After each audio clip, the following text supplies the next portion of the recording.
كوني طالب لسه مخلص ثانوية عامة وطالب جامعي بقى وكده، كنت متحمس جدا لفكرة ان انا اخيرا مش مضطر اصحى بدري تاني.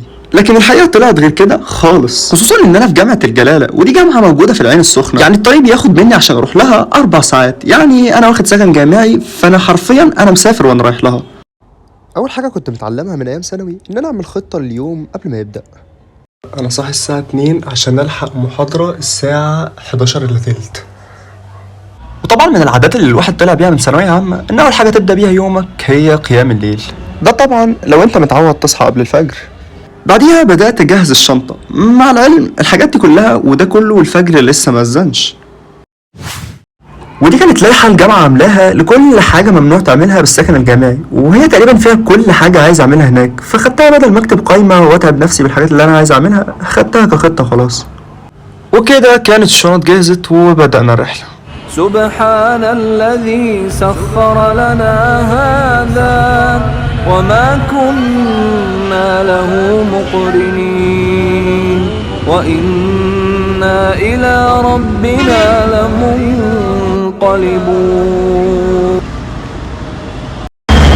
المواصلة 300 ورب الكعبة انا رايح بطرشوخ الليف مش الجلالة.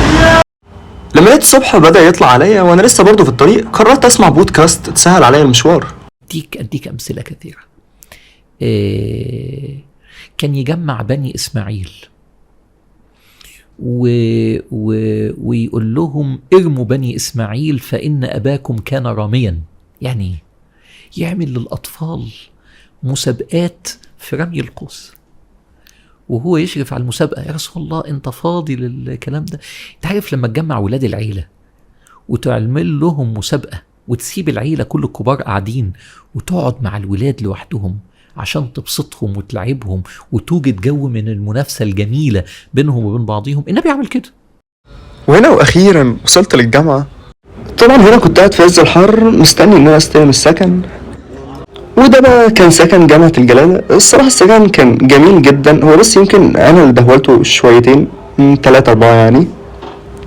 وهنا كان بدأت انزل محاضرات الجامعة. صراحة الدكاترة كانوا لذاذ جدا والشرح بتاعهم صراحة كان سلس، او على الاقل اللي بدأ منهم شرحه كان مفهوم وكويس. هو يمكن كل المشاكل اللي واجهتها في الفترة دي ان انا كنت ثانوية عامة وباخد كله بالعربي، وفجأة لقيت كل المناهج عندي بالانجلش، بس كله قال لي مع الوقت ده هيتعدل. ودي كانت واحدة من السكاشن الممتعة جدا اللي انا حضرتها لحد دلوقتي. ولو عندك فضول يعني تعرف انا كنت شايف ايه تحتها كدكتور صيدلاني، يعني لا هي مش حاجة شيقة قوي، هو بس كنت شايف الشكل ده.